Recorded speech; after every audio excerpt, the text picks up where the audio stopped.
الديفا بقى بتبقى شايفة رأي الناس ده سوري في الباسكت، مش اي واحدة ينفع انها تبقى صاحبتك، ومش اي لبس تلبسيه، ومش اي مكان تكوني فيه. هي دي البنت الديفا. لازم يكون ليكي شخصيتك، ليكي الهالة بتاعتك، ليكي حضورك، ليكي طاقتك في المكان اللي انتي بتدخلي فيه. هاتي مجك كده معايا وحضري مشروبك واسمعيني جنبك وانتي بتعملي اي حاجة، وانتي بترتبي اوضتك، وانتي بتعملي حنة، حتى لو كنتي بتغسلي الاطباق. حطيني جنبك كده في الباك جراوند واسمعي. هنتكلم النهاردة عن البنت الديفا، ازاي تكوني بنت ديفا كده في نفسك. لما بتكوني البنت الديفا بيكون ليكي الطلة بتاعتك، بيكون ليكي شخصيتك المختلفة عن اي بنت تانية. في بنات كتيرة تشوفيها ما يجذبوكيش لانهم زيهم زي اي بنت تانية. البنت الديفا دي لما بتدخل مكان بتحسي انها ليها her own personality، ستايل لبسها، شعرها، ضوافرها، تظبيطة جسمها، مهتمة بجسمها، مهتمة بنظافتها، مهتمة بريحتها. هي دي البنت الديفا. ومش كده بس، بتكون عاملة حاجة لنفسها، ليها her own world، سواء في دراستها، سواء في رياضتها، سواء هي عاملة بيزنس لنفسها.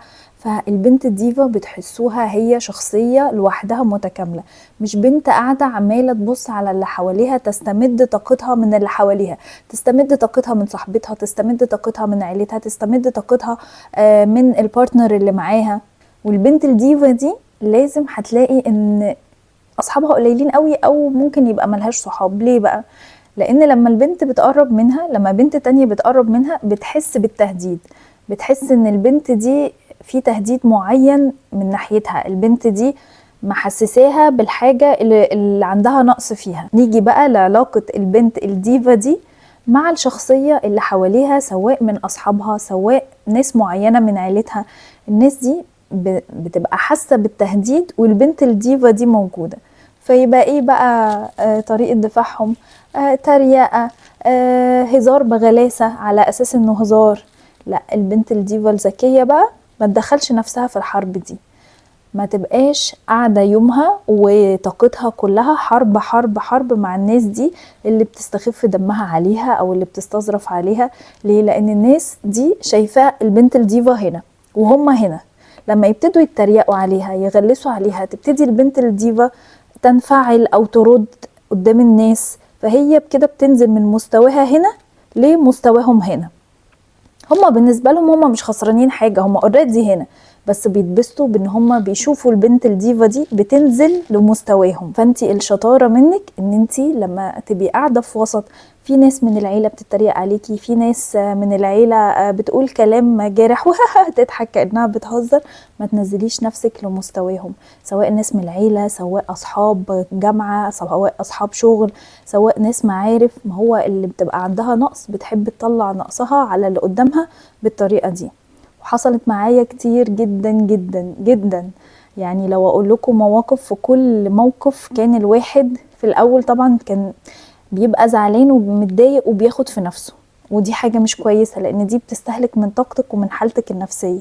طب على ايه؟ انا ليه استهلك من طاقتي ومن حالتي النفسية عشان خاطر اصلا اشخاص ما تستاهلش؟ بعد كده الاستاب اللي بعدها، في فترة الواحد بدأ يجيله تمرد وبدأ يرد. فدي المرحلة اللي بقول لكم انكم ما تدخلوش في حرب مع الناس دي، ما تقللوش من نفسكم، ما توصلوش لمستواهم. في حلقة تانية كمان هنعملها على الردود اللي تقدروا تقولوها للناس اللي بتمارس نقصها عليكم او بتتكلم بنقص معاكوا علشان يداروا نقصهم، فبيبقوا عايزين يستفزوكوا او عايزين ينزلوكوا لمستواهم او عايزينكوا تطلعوا اوحش ما فيكوا، وطبعا ده بيكون رد فعل. هقول لكم بقى في حلقة تانية الردود الحلوة جدا اللي هي تخلي اللي قدامك قدام الناس يعني هو انت مركز معايا ليه؟ ما تركز في نفسك. انا شايفة ان انا شغلاك اكتر ما انت مشغول بنفسك، شايفة ان انا شغلاكي اكتر ما انا شغلاني. واخدين بالكم من الردود الحلوة دي؟ يعني لما انتي قاعدة في قاعدة وشايفة ان واحدة عاملة عايزة تستظرف او تقلل منك، ايه ده؟ ايه اللي انتي لابساه ده؟ ايه اللي انتي عاملاه ده؟ عجبني. مش عارفة انتي شغلة نفسك بيا اكتر ما انا شغلة نفسي بيا. ايه رأيكم في الرد ده؟ وبمنتهى الابتسامة البسيطة السهلة من غير لا زعل وحزن، فيبان انها كأنها جت على حاجة جارحة عندك وده مش موجود، بس انا عارفة ده بيكون احراج من الناس اللي موجودة، ولا ان انتي تنفعلي وتضيعي طاقتك وقتك على الناس دي. حاجة تانية هتخسريها لما تيجي تدخلي نفسك في حرب مع الناس دي، ان انتي هتخسري سلامك الداخلي. سلامك الداخلي ده بيظهر في كل حاجة فيكي، بيظهر على بشرتك، بيظهر على ضحكتك، بيظهر على صحة شعرك، بيظهر على جسمك. يعني لما الواحدة مننا تكتئب او تبتدي تشيل في نفسها، بتبتدي تتخن، بتبتدي يعني ما تضحكوش بس بتبتدي تترهل، ما بيخليش ان انت ليكي نفس او ليكي وقت ان انت تلعبي رياضة او تعملي حاجة بوزيتيف لنفسك.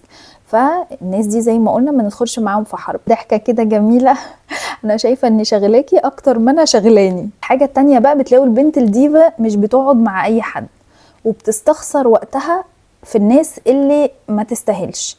يعني بنت ديفا مثلا، لا انا الناس دي انا مش حباها، او انا عارفه ان هم بيتكلموا من ورايا، او انا عارفه ان هم مش بيحبوني، بيتكلموا وحش عليا، ما يستاهلوش وقتي.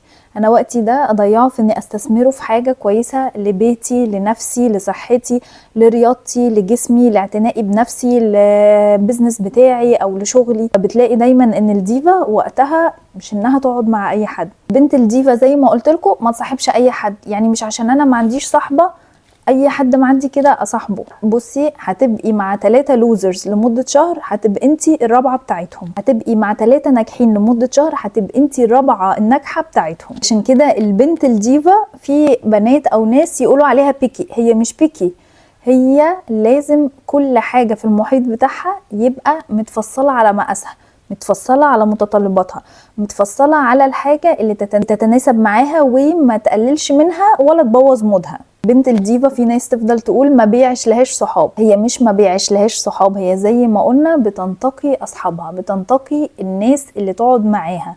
بنت الديفا ليها ان هي تبقى عندها صاحبة واحدة، وكل واحدة واثقة من نفسها، وكل واحدة ديفا في نفسها، مفيش لا حد هيبص لحد، ولا حد هينقص من حد، ولا حد هيبقى غيران من حد، ولا حد هيأسفن من حد.